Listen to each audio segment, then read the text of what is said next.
Donc dans cet exercice, on considère un système différentiel homogène avec A une matrice diagonalisable. Si A est diagonalisable, on va voir que A peut s'écrire de la forme P fois D P-1. Vu les hypothèses, je vais donc supposer, écrire que D va être une matrice diagonale. Et les termes sur la diagonale, je vais l'appeler du coup lambda J plus I alpha J.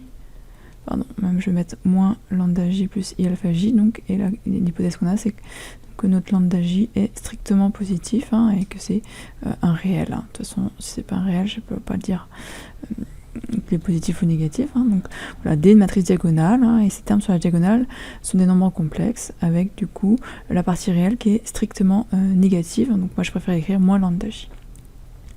Donc normalement vous avez dû comprendre maintenant que résoudre le système x' égale à x, c'est la même chose, je veux dire, ça va revenir à résoudre le système y et prime égale dy, avec D, donc la matrice là au-dessus, et y qui va être égal à p fois p-1 fois x. Donc je suppose que y est le vecteur avec les lambda j, je vais avoir que yj, donc pour j allant de 1 à n, ça va être la fonction qui à t va m'associer exponentielle, donc de moins lambda j t exponentielle de alpha jt fois le nombre complexe i. Ce qui m'intéresse, c'est les limites des xi.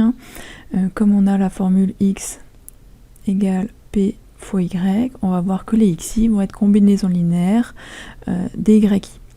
Donc pour ça, je vais m'intéresser à la limite donc des yj en plus l'infini pour avoir éventuellement une information sur la limite des xj. Donc pour la limite des yj, je vais regarder en module, puisque c'est un nombre complexe. Donc en module, je vais avoir module de bêta, exponentielle de moins lambda j fois t, et le module de l'exponentielle ici, donc si le module de ce terme-là, c'est égal à 1 vu sa forme. Donc j'ai juste cette quantité-là, donc b c'est une constante, et donc ceci, comme lambda j est positif, on va voir du coup que ça va tendre vers 0 quand t tend vers plus l'infini. Donc les lambda j en tout vont tendre vers 0. Et ça, tous les lambda j vont tendre vers 0.